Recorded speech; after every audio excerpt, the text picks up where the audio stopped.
Bom dia! Vocês estão bem? Não? Está todo mundo bem? Está tudo bem? Amém. Vamos orar. Obrigada, Senhor, por essa manhã, onde nós podemos cantar a Tua santidade. Deus digno de glória. Tudo que o Senhor tem feito é justo e é bom. O Senhor é bom para conosco. O Senhor é bom nas nossas vidas. A Tua graça, a Tua misericórdia, Senhor, é o motivo de nós estarmos aqui nessa manhã.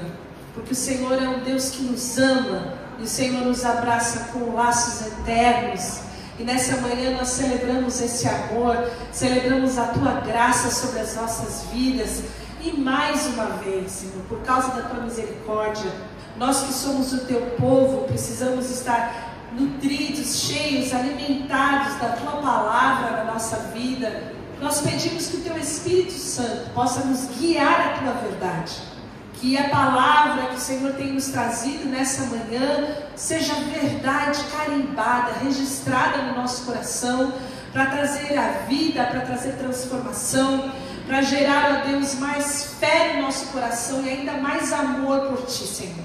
Eu peço que o Senhor nos dê a liberdade, pela Tua palavra, de comunicar aquilo que o Senhor já revelou. E eu peço que cada coração também aqui possa ser instruído pela Tua palavra, que é a espada, Senhor. Eu peço isso em nome de Jesus. Amém. Irmãos, nós estamos falando nessas últimas semanas, obrigada aí, sobre fruto do Espírito, certo? Vocês se lembram? Semana passada a gente esteve junto, mas não tivemos o momento da palavra aqui. E eu acredito que o Senhor tem nos abençoado por essa palavra. Como dizem os meninos, a gente apanha, né? A gente vem para a palavra, que é uma palavra assim que acalente, conforte o nosso coração. E a palavra, ela vem como espada, rasgando o nosso coração, mostrando para nós a necessidade que nós precisamos. Nós precisamos de Deus, nós precisamos do Espírito Santo, porque o fruto do Espírito são características. São 9 características que todo cristão, toda pessoa que crê no Senhor Jesus, que foi redimida, que foi salva, que foi alcançada, vai demonstrar na sua caminhada. São características de Cristo. E a ação do Espírito Santo no nosso coração é nos transformar a imagem de Cristo. Para a gente poder falar como Paulo em Gálatas 2:20, hoje eu não trouxe esse versículo, mas a gente tem lido ele quase todas as vezes, é que não vivo mais eu, mas agora Cristo vive em mim.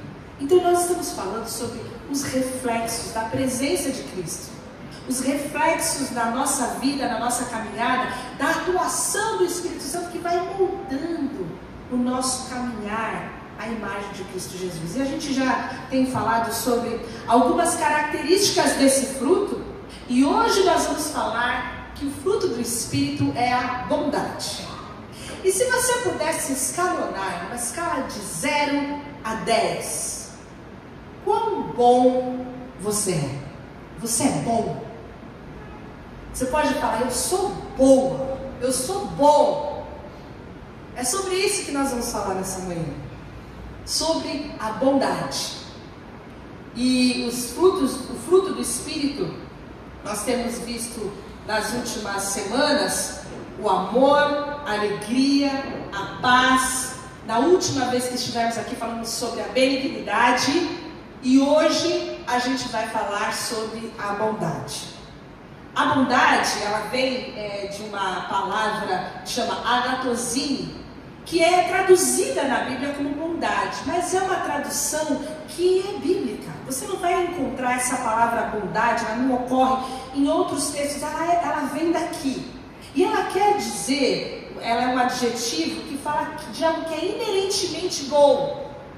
E uma dica para o que significa bondade é que é de bom caráter. Se a gente pudesse então, e a gente sempre tem feito isso, trazer um conceito de bondade, a bondade é a qualidade de bom, é a disposição natural para o bem, é a benevolência, a brandura, a indulgência, é a boa índole. Então a gente está falando de alguma coisa de disposição interior, de caráter de bom, aquilo que move, aquilo que promove, aquilo que impulsiona as nossas ações, aquilo que é independente de recompensa, independente de vantagem, independente de reciprocidade, como nós vimos sobre a benignidade, ela está intrínseca ao nosso ser. Quando você consegue perdoar alguém que você foi ferido, você demonstra bondade. Por quê? Porque muitas vezes aquela pessoa não merece ser perdoada, não. Mas há algo que te move e que te impulsiona a você mostrar e revelar as outras características do fruto do Espírito que nós temos visto.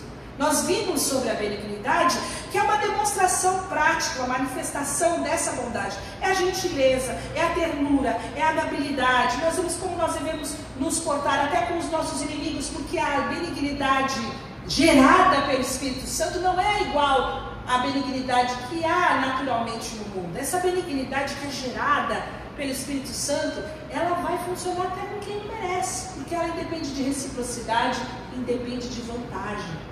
A gente costuma fazer umas coisas boas, a gente costuma fazer um sacrifício, alguma coisa, mas desde que a gente tenha alguma vantagem, ou que haja uma reciprocidade. Ser bom com quem não é bom com a gente não é natural para nós. E é nesse momento, então, que entra o fruto do Espírito se manifestando como benignidade, porque falamos sobre ações. Hoje a gente vai falar sobre alguma coisa mais interior, que vai, obviamente, se refletir nas nossas ações. Quando nós falamos de bom, de o bom, na tradição judaica, a palavra bom era sempre e unicamente usada e reservada para Deus. E por mais que o fruto do Espírito da bondade seja o mais óbvio de todos, nem sempre ele vai ser respeitado, vivido e manifestado nas nossas vidas. A gente fez uma enquete na última reunião lá em casa sobre qual é o fruto mais fácil de você manifestar. E algumas pessoas, mais de uma, falou bondade. E a gente vai ver aqui que a gente fala sobre bondade, sobre ser bom, porque a gente usa a palavra bom de muitas maneiras. A gente usa da maneira muitas vezes jocosa, quando a gente fala, eu cansei de ser bonzinho, ser bom é ser palhaço, ou então, olha, o sujeito é tão bom que ele é até chato. A gente usa isso de uma maneira equivocada muitas vezes, ou então a gente usa bom para tudo que acontece na nossa frente. É boa refeição, é um bom sono, é uma boa, mas o bom que nós vamos falar aqui é outro bom. Essa bondade que vem dessa integridade, ela só é acessível a nós através do Espírito Santo. Se você for ver, uma das primeiras vezes que essa palavra vai aparecer na Bíblia, ela vai aparecer quando Deus cria o mundo, e aí Deus viu que tudo era bom. Deus termina a criação, e Ele viu que o mundo era bom. E por que o mundo era bom? Porque o mundo cumpriu o propósito para o qual foi criado. E aí a gente tem mais algo para acrescentar no nosso coração. Que ser bom e ter essa bondade é cumprir um propósito, é ser o que Deus queria que nós fôssemos. Quando nós somos a imagem de Deus e cumprimos o propósito de Deus, essa bondade, esse o bom, vem se manifestar no nosso coração. E aí eu vou usar com vocês hoje duas figuras dessa bondade, do o bom. Uma você vai encontrar nos evangelhos em Mateus 19, em Marcos 10 e em Lucas 18. A gente vai ler a versão de Marcos. Você conhece esse texto. E ela fala o seguinte: quando Jesus ia saindo, um homem correu em sua direção, pôs-se de joelho diante dele e lhe perguntou: bom mestre, que farei para herdar a vida eterna? Respondeu-lhe Jesus: por que você me chama bom? Ninguém é bom a não ser um, que é Deus. Você conhece os mandamentos: não matarás, não adulterarás, não furtarás, não darás falso testemunho, não enganarás ninguém, honra teu pai e tua mãe. E ele declarou: mestre, a tudo isso tenho obedecido desde a minha adolescência. Jesus olhou para ele e o amou. Falta-lhe uma coisa, disse ele: vá, venda tudo o que você possui e dê o seu dinheiro aos pobres, e você terá um tesouro no céu. Depois venha e siga-me. E diante disso, ele ficou abatido, afastou-se triste, porque ele tinha muitas riquezas. Depois de assistir e presenciar Jesus pregando para algumas crianças e abençoá-las, esse homem rico, esse jovem rico, e quando a gente fala jovem, na Bíblia tem um lastro muito grande, porque vai desde os 20 até os 40, mas é um homem, um jovem, dessa idade, ainda não maduro, ele chega diante de Deus, ele se ajoelha e ele pergunta uma frase célebre: o que eu preciso fazer para ganhar a vida eterna? O que eu tenho que fazer? Me mostre o caminho, porque eu quero ganhar a vida eterna. E a pergunta que Jesus traz para ele é uma pergunta que vai falar sobre o nosso assunto aqui hoje. Porque Jesus fala para ele: por que você me chama bom? Ninguém é bom, exceto Deus. Você conhece os mandamentos? Não mata, não cometa adultério, não roube, não dê falso testemunho, honra a tua mãe. E aí ele foi fazendo um checklist e ele fala: mas se esses são os mandamentos, se para eu ser bom eu tenho que cumprir esses mandamentos, ele falou: mas eu faço tudo isso. Mas eu faço isso desde pequenininho. Desde pequenininho eu guardo todas essas ordenanças e essas leis, mas está faltando alguma coisa. O que é que eu preciso? E Jesus, ao invés de apontar as coisas que eventualmente ele não fazia, ao invés de julgá-lo, ele o amou, e ele com olhos de amor olhou para aquele jovem. E a cena é uma cena impressionante, porque é um jovem rico, é um jovem que é conhecido por ser rico. Você já pensou a quantidade de riqueza que ele tinha? Fulano de tal, quem é aquele carequinha? Quem é aquele barrigudinho? Aquele lá que trabalha com não sei o que? Qual que era o adjetivo dele? Ele é rico. Você conhece alguém assim? Fulano é um fulano rico. Era esse cara. Tinha muita grana. E ele se ajoelha aos pés de Jesus. Quem era Jesus? Era Jesus. Simples, humilde, que não tinha ainda nenhum reconhecimento, mas estava revelando o amor do Pai em todas as suas... E ele se prostra diante de Jesus, e Jesus fala para ele o seguinte, com todo o amor: o que te falta é o seguinte, você vai e você vai vender tudo que você tem, você vai dar aos pobres, e aí você vai encontrar um tesouro no céu. E essa é uma das únicas vezes na Bíblia que você vai ver alguém saindo triste da presença de Jesus. Procura aí na sua Bíblia. Não teve cura, não teve nada ali. Ele ouve aquela palavra, o texto fala que ele vai embora triste, porque ele tinha muitos bens. Nesse texto que nós vemos, a gente tem 3 premissas que vão guiar a gente nesse caminho sobre a bondade dessa manhã. A primeira delas é que Deus é bom. A segunda delas, com base nas palavras de Jesus, é que nós não somos bons. E a terceira que nós vamos encontrar na palavra é que a bondade vem de seguir a Cristo. E a primeira premissa que nós encontramos aqui é que Deus é bom. Deus é aquele que é bom, porque no meio de toda aquela condição onde tinha esse jovem que era respeitado, que tinha muito dinheiro, mas que conhecia uma religião de prática de boas obras. A religião que ele estava envolvido, judaica, estava envolvido no desempenho. Quanto mais ele fizesse, quanto mais ele desempenhasse, quanto mais ele performasse na vida dele, mais ele seria abençoado. Quanto mais ele praticasse, mais bom ele seria considerado, mais bondade haveria nele. Mas nesse momento, sem a graça de Deus, ele conseguia ver que tinha algo que lhe faltava. É nesse momento que ele corre até Jesus, e durante toda a vida dele, ele entendeu que ele tinha que fazer coisas boas para ser salvo. Você quer ser salvo, você tem que ser bom. Se você quer entrar no céu, você precisa ser bom. E aí Jesus fala para ele: olha, eu tenho uma coisa para falar para você. Só Deus é bom. Deus é o único intrinsecamente bom.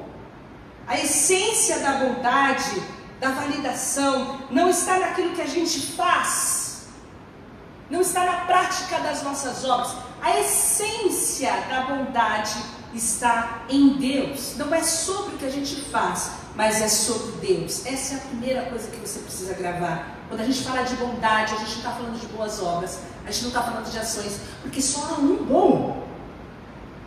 Só há um intrinsecamente bom, biblicamente falando, que é Deus. Então tudo que você conhece de bondade, você só vai encontrar em Deus. Primeira Crônicas fala: dai graças ao Senhor porque Ele é bom e o seu amor dura para sempre. O salmista fala que tu és bom e o que fazes é bom. Ensina-me os teus decretos, porque o Senhor é bom. É Deus que é bom. E apesar daquele jovem ter se dirigido a Cristo como um bom mestre, ele estava tentando elogiá-lo ali. Ele não poderia ser bom para aquele homem, a menos que o jovem reconhecesse que Jesus também era Deus. A menos que o jovem reconhecesse que Jesus era o Deus encarnado. E ele, sendo Deus encarnado, ele exigia a sua completa lealdade. Se ele reconhecesse a sua pecaminosidade e ele olhasse para Jesus e falasse: esse é o bom, aí sim esse jovem estaria no bom caminho. Porque a primeira coisa que a gente aprende aqui, palavras de Jesus: não existe ninguém que é bom, só existe um bom, que é Deus. E aí a segunda verdade que rasga o nosso coração: você e a sua escala linda que você fez logo no começo da pregação, é que a gente não é bom. Pode ser que você esteja olhando para mim aqui do lado e falando: olhando para ele, eu sou bom sim, porque esse aqui faz coisas muito piores do que eu. Eu sou bom, eu sou melhor que a média das 5 pessoas que eu convivo. Eu sou bom. Mas se nós entendermos o que Jesus está falando aqui, a nossa realidade vai ficar nublada, o nosso semblante também vai ficar caído, como daquele jovem. Porque só há um bom, e toda a essência da bondade está em Deus.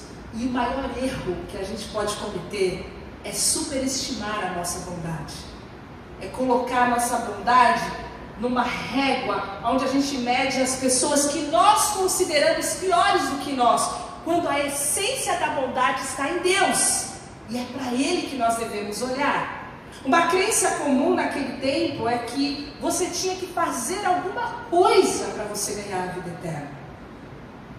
Eles não conheciam o princípio da graça de Deus.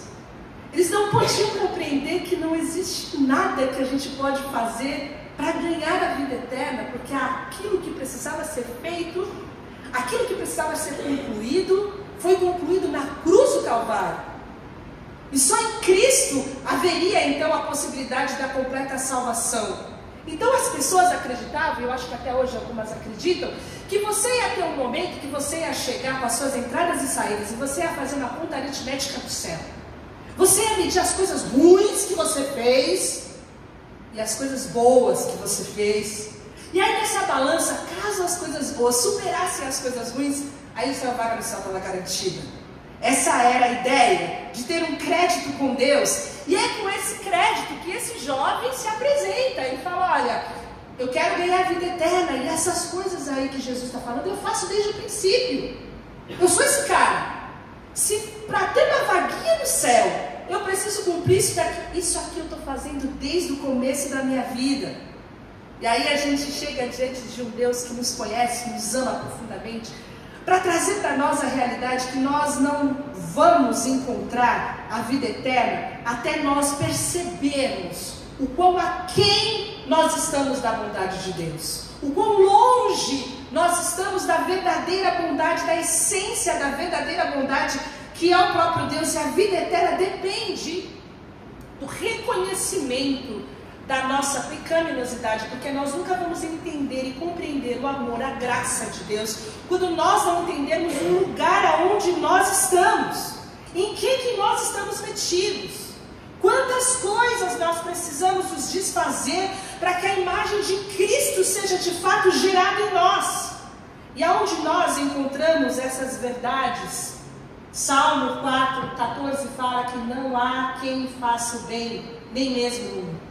Romanos vai dizer que todos pecaram e carecem da glória de Deus. Romanos 3:20 vai deixar claro que ninguém vai ser declarado justo aos seus próprios olhos observando a lei.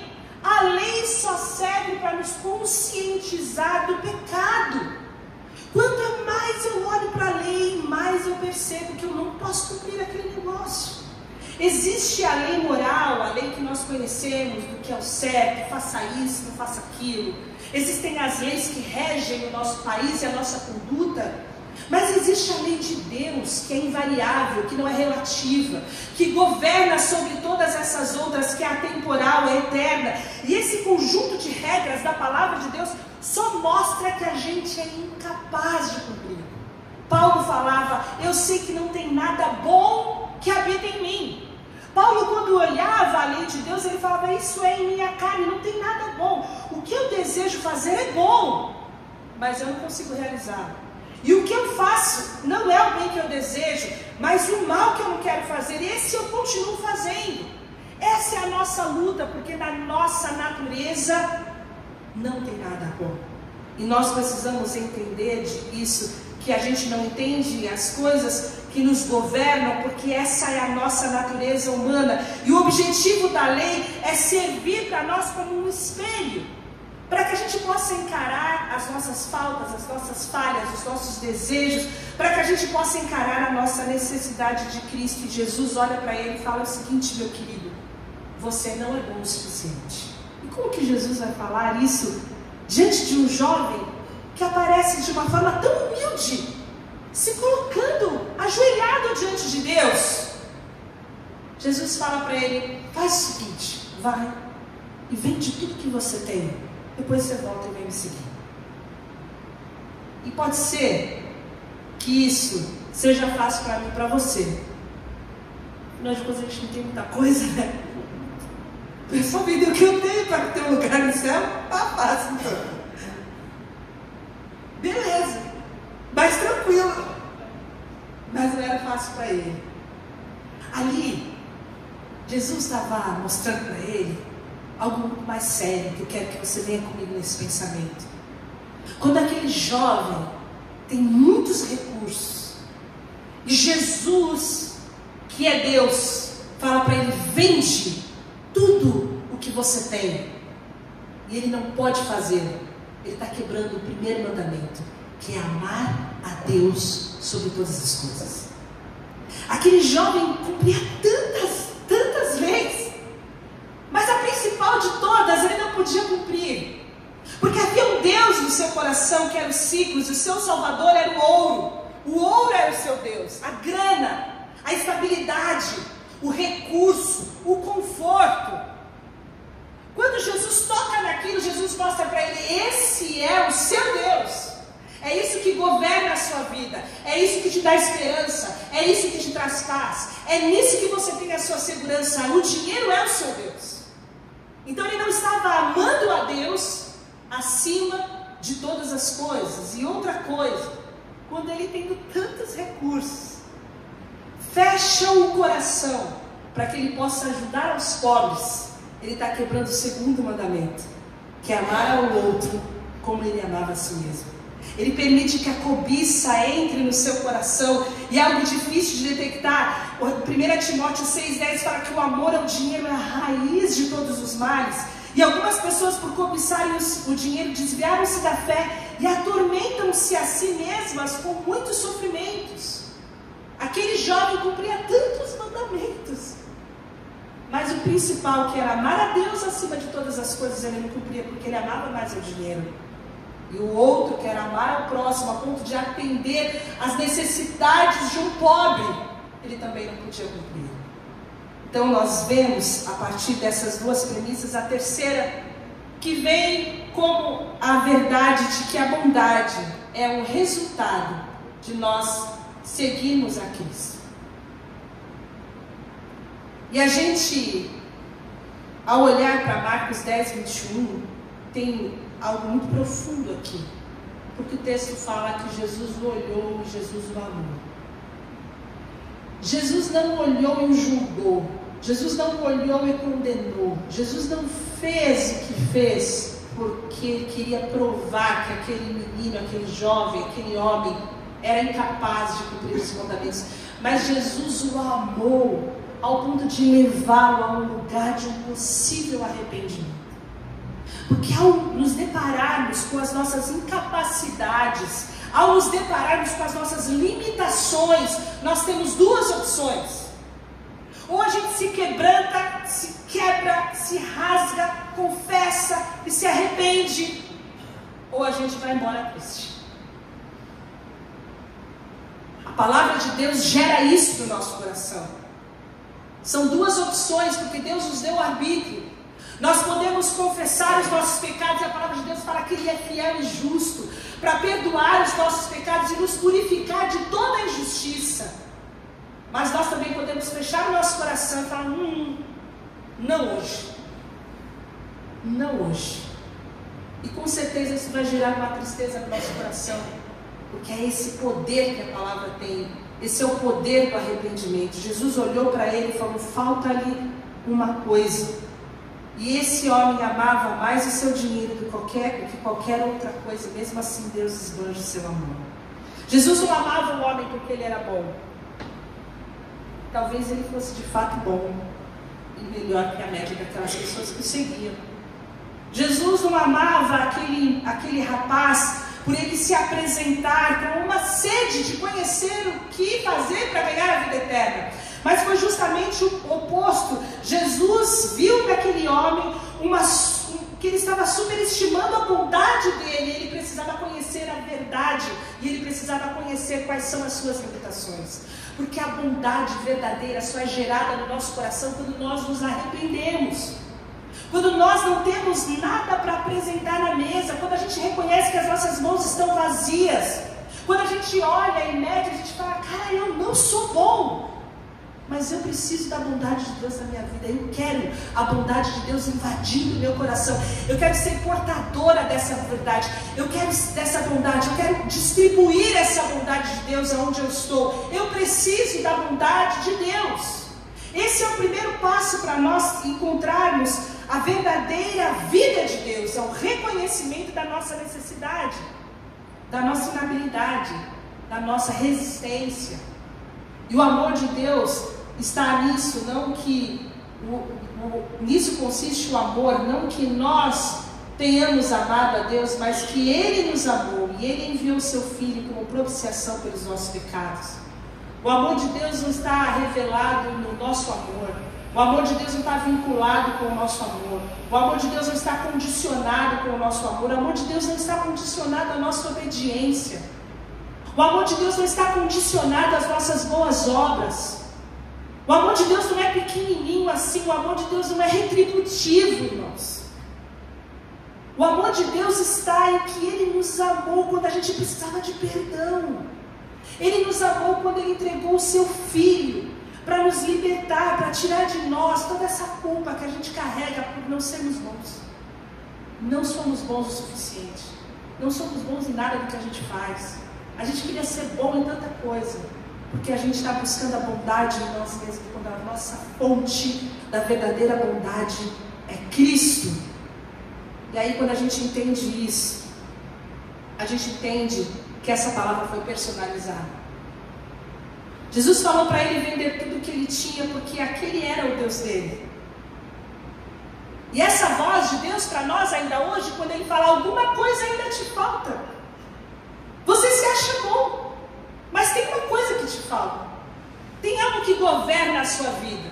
Tem algo que te motiva, que te impulsiona, que te faz levantar da cama, que te energiza todo dia. E se isso não for Deus, você, tal qual aquele rapaz, está vivendo uma ilusão de bondade, buscando em deuses, em ídolos, alguma coisa que não está acessível a você, porque a verdadeira bondade só está acessível em Deus, que é o nosso Salvador. E eu vou falar para você que a gente não tem como ser cheio do Espírito Santo, a gente não tem como desenvolver essas características na nossa vida, se em algum momento a gente não reconhece que não há um governo 100% de Deus na nossa vida, no nosso coração. E a gente pode perguntar o que está nos impedindo de exercer plenamente a fé em Deus. O que está nos impedindo de viver a vida eterna? Porque a vida eterna é essa aqui, é agora. A vida eterna é uma qualidade de vida. O que nos impede de nos rendermos completamente? O que nos impede? O que faz com que a gente vá embora triste? É dinheiro? É relacionamento? É algum mau hábito? É o nosso egoísmo? O que nos impede? Jesus foi e identificou a raiz desse problema e falou: essa é a coisa que te falta. E o homem então foi embora triste. E essa tristeza a palavra grega traduzida é a imagem de nuvens de tempestade se acumulando. Houve nublou a vida daquele rapaz, porque a palavra de Deus fala que ninguém pode servir a dois senhores. Ou você vai odiar um e amar o outro, ou você vai se dedicar a um e desprezar o outro. Você não pode servir a Deus e ao dinheiro. Isso está em Mateus 6, 24. É muito bom ter as coisas que a gente e o dinheiro pode comprar, mas você não pode perder as coisas que o dinheiro não pode comprar. E é nesse momento então que esse rapaz vai embora triste. O que te falta? O que te falta? E como essa palavra se relaciona com o fruto do Espírito sendo gerado em bondade no nosso coração? Como que eu vou ser bom se há em meu coração um equívoco sobre o que essa bondade representa? Somente Deus é bom e nós não somos bons. Somente é possível conhecer, viver e manifestar a verdadeira bondade se eu estou servindo a Cristo, se no meu coração há um governo. Se nós queremos ser bons, nós precisamos nos render a esse governo do Espírito Santo no nosso coração. Nós precisamos demover os ídolos do nosso coração do lugar e permitir que Jesus reine. O que nos falta? O que nós não podemos entregar? O que faz com que a gente saia continuamente da presença de Deus tristes? O que nós sonegamos de Deus? Esse aqui não. Quantas vezes nós quebramos o mandamento de amar a Deus sobre todas as coisas? Deus quer gerar em nós o fruto da bondade, mas para isso nós precisamos entender que só Deus é bom. E ao contrário daquele rapaz que chegou de uma forma triste a essa conclusão, eu quero concluir apresentando um exemplo de bondade. Um exemplo de alguém que gerou o fruto da bondade e como essa bondade pode ser gerada em nós através da ação do Espírito Santo. E a pessoa que nós vamos falar aqui é Barnabé. Quem conhece Barnabé? Quem já ouviu falar de Barnabé? Barnabé era alguém que amava Deus. Barnabé era um sujeito que tinha um caráter que foi transformado. E a coisa que nós encontramos logo no início de Atos 11, 24 é que Barnabé era um homem bom, cheio do Espírito Santo e fé. O que fez com que Barnabé fosse considerado bom nas Escrituras foi um homem que era cheio do Espírito Santo.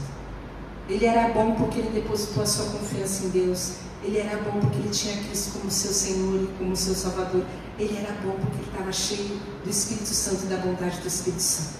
Esse Barnabé é conhecido como filho do encorajamento. E ele teve algumas atitudes que podem nos ensinar a como permitir que o Espírito Santo haja no nosso coração e transforme o nosso caráter, para que a vontade de Deus seja conhecida e não a nossa. Para que quando as pessoas olhem para você, ao invés de falar, fulano é bom, ela possa olhar para você e falar, cara, Deus é bom. Porque Deus moveu essa pessoa. A bondade de Deus está sendo manifesta na vida dessa pessoa. A pessoa vai olhar para você e falar, cara, Deus é bom. Porque eu orei e você é a resposta da oração de Deus na minha vida. Importa que Cristo cresça e a gente diminua. O verdadeiro fruto do Espírito não é quando as pessoas veem a nossa bondade, mas é quando as pessoas veem a bondade de Deus na nossa vida. Quando nós agimos revelando a bondade de Deus. Quando a bondade de Deus é conhecida. E Barnabé tinha um jeito muito prático de revelar essa bondade. E eu vou dizer 4 coisas para você guardar no seu coração. A primeira delas é que ele entregou o seu bom dinheiro a Cristo. E isso está em Atos 4:37. Porque Barnabé vendeu a sua propriedade e ela deu o produto, o dinheiro, o fruto dessa venda para a igreja. Ele deu para a igreja para que ali esses recursos pudessem ser administrados. Ele não via as suas coisas, os seus bens como dele. Ele entendia que ele era um mordomo. O mordomo cuida das coisas, mas entende que as coisas têm um outro dono.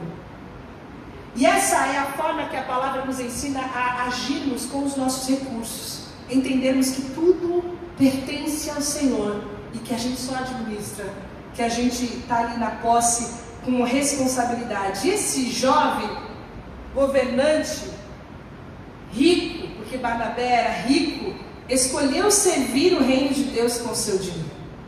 Pessoas gananciosas, elas não têm um problema com dinheiro. Pessoas gananciosas têm um problema com fé. Você não precisa ter grana para ser ganancioso. Você só precisa ter um amor ao dinheiro acima de todas as outras coisas. Você precisa estar no comando, no controle do dinheiro, mas na verdade é o dinheiro que está controlando a sua vida. E quando nós nos relacionamos assim, provavelmente ele se torna um ídolo no nosso coração. Martin Luther King fala que são necessárias 3 conversões. A conversão do coração, da mente e do bolso. Certamente a do bolso é a mais difícil. É mais difícil que o nosso bolso se converta, mas não foi difícil para Barnabé. Ele vendeu tudo que ele tinha e ele pregou aos pés de Jesus. Mas os capítulos seguintes de Atos, você vai ver outro casal que vendeu o que tinha e foi morto. Ananias e Safira, vocês já ouviram falar. Por quê? Porque eles venderam o que eles tinham, ficaram com uma parte, chegaram na igreja e falaram: olha aqui, nós vendemos e tudo que a gente tinha está aqui. E eles morreram na hora. Aquelas pessoas tinham 2 possibilidades. Primeira, não vender nada e não dar nada para a igreja. A segunda, vender, tirar uma parte e falar: olha, a parte que eu quero ofertar é essa parte aqui. O que fez com que eles se apresentassem falando que estavam dando todo o dinheiro e na verdade eles tinham recolhido uma parte para eles? A necessidade de ser bom, a necessidade de ser superior, a necessidade de provar que eles eram mais do que aquilo que de fato eles eram. A mentira os levou a fazer isso. E uma das melhores maneiras da gente derrotar e desarmar o dinheiro é dando regularmente. Essas pessoas, elas tinham que manter uma aparência de bondade. Jesus não quer que a gente tenha uma aparência de bondade. Ele quer que esse fruto seja gerado verdadeiramente no nosso coração. Generosidade.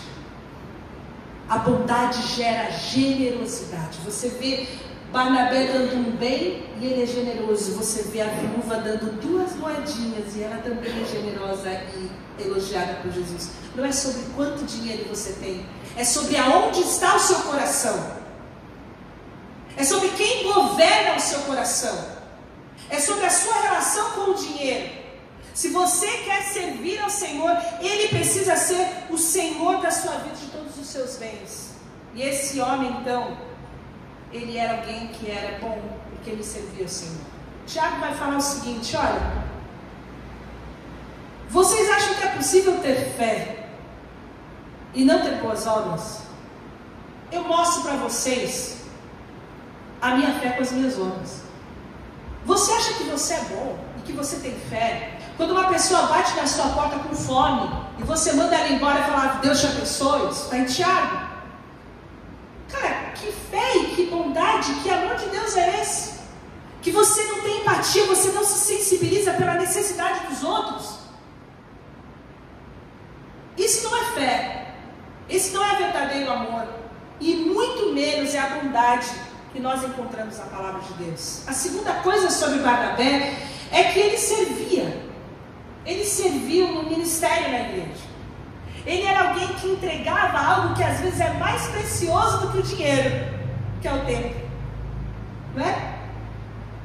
Não é que a gente tem o nosso tempo também governa a nossa vida. O nosso tempo também é o ídolo do nosso coração. O nosso descanso, o nosso final de semana, aquela 1 horinha a mais que você podia dedicar pela manhã para orar, para ler a palavra, para buscar o Senhor, para adorar.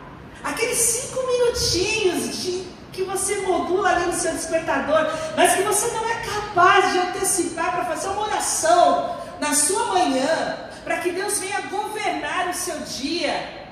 Aquele homem entregava algo muito valioso para nós, que é o tempo. Atos 13:1 fala que ele servia, ele era um dos profetas e mestres ali da igreja de Antioquia. E às vezes a gente pensa que a gente é tão bom que a gente precisa ser servido. A gente não entende que a bondade vai se manifestar na nossa vida quando a gente estiver disposto a servir.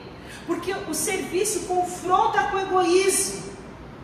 E a gente gosta de servir a gente mesmo e não temos tanta habilidade de dispor o nosso tempo e a nossa vida para servir ao Senhor. Mas essa não era a realidade de Barnabé. Gálatas 6, 9 e 10 fala para nós não nos cansarmos de fazer o bem, pois no tempo próprio colheremos, se não desanimarmos. Portanto, enquanto temos a oportunidade, façamos o bem a todos, especialmente a família da fé. Dê o seu dinheiro, seja generoso, mas sirva. Sirva. Não importa quanto dinheiro você tem, não importa a sua condição social, não importa o seu estado, sirva. Entregue a sua vida para servir outras pessoas. Dedique o seu tempo em detrimento de você mesmo. Sirva. Você quer que a bondade de Deus seja conhecida? Você quer que as pessoas olhem e vejam a bondade de Deus? Sirva. Terceira coisa, Barnabé tinha boas palavras. Ele falava coisas boas. Ele era chamado filho da consolação. Aquela pessoa que gerava a reconciliação. Você quer ver uma coisa linda? Em Atos 9, 26 a 28, você vai ver Paulo, quando se converteu.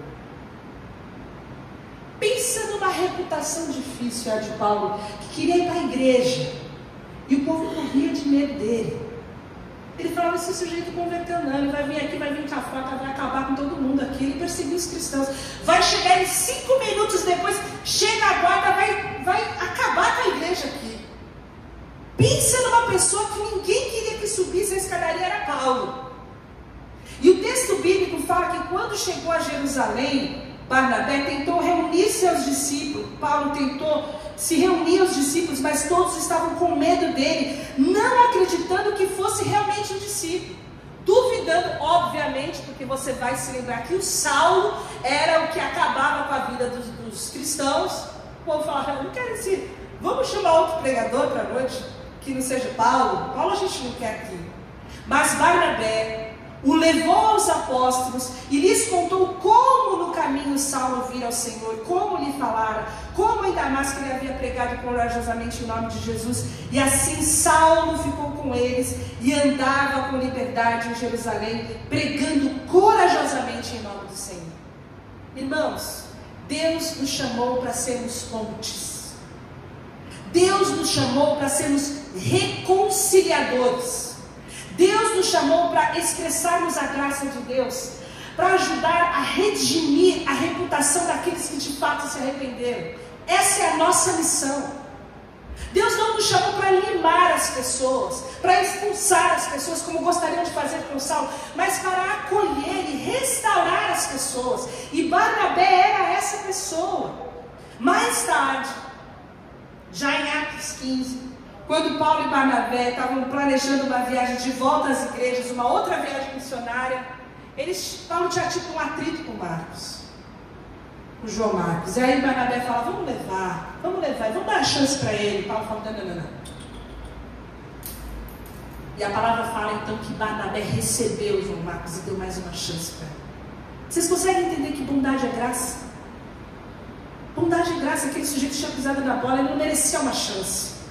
Mas o Deus da graça, da bondade, da misericórdia agia, porque Barnabé era cheio do Espírito, e Barnabé então dá uma nova chance para João, dá um novo recomeço. E o fruto da bondade, ele é exibido quando nós nos concentramos em incentivar, em resgatar, em aconselhar, em reconciliar pessoas. Esse é o nosso ministério. Pessoas que precisam ter um coração consolado, pessoas que, de acordo com Hebreus 3:13, precisam ser encorajados todos os dias para não serem endurecidos pelo engano do pecado. Por último, olha lá, um monte de versículo que eu não li. Ele leu as boas novas aos perdidos. Ele falava de Jesus. Que não adianta você dar o pão da terra e deixar o sujeito ali faminto do pão do céu. Eu não consigo entender um amor que você tem por uma pessoa que você vê que ela não conhece Jesus. Ela conhece o amor de Jesus. Mas você não fala do amor de Jesus para ela. Ela precisa conhecer esse amor. Ela precisa viver esse amor. Ela precisa ser inundada com essa graça de Deus. Por quê? Porque é maravilhoso. Porque não tem nada ruim nisso. Porque isso traz para nós uma esperança, a esperança da vida eterna. Porque a graça de Deus nos ensina a sermos pessoas melhores. Porque a nossa culpa era retirada por causa do sangue de Jesus derramado na cruz do Calvário. Porque a graça de Deus invade o nosso coração e transforma a nossa vida. E aí você tem um monte de amigos que você ama. E você quer ser bom para eles, mas você não leva o evangelho para eles. E você não sabe quanto tempo eles têm. Você não sabe se vai dar tempo deles conhecerem Jesus. Existe a maior urgência na nossa vida para as pessoas que a gente ama, para refletir, mostrar, manifestar a bondade, é que elas conheçam Jesus. Que as pessoas conheçam Jesus. E esse Barnabé era um sujeito que levava a palavra. Ele era desafiado a pregar a palavra. Ele alcançava as pessoas com as boas novas do Evangelho. Tem em Atos 13, Atos 11, 24 fala que ele era alguém que levou um grande número de pessoas ao Senhor. Era um cara comprometido com o reino de Deus. Então quando nós andamos pelo Espírito, nós misturamos as nossas vidas com as vidas das pessoas, elas vão ser respingadas por essa bondade que é gerada pelo fruto do Espírito. E as pessoas vão conhecer a Jesus através de nós. Doe, sirva, edifique com as suas palavras. Não levante muro entre as pessoas com más conversações. Derrube, seja ponte de graça, de perdão, de misericórdia. E pregue. Pregue. Você quer ser bom? Seja como Barnabé. Seja como Jesus. Seja cheio do Espírito. Ouça a voz do Espírito Santo quando ela fala para nós: uma coisa ainda te falo. Porque não adianta nada a gente ganhar o mundo aqui e perder a vida.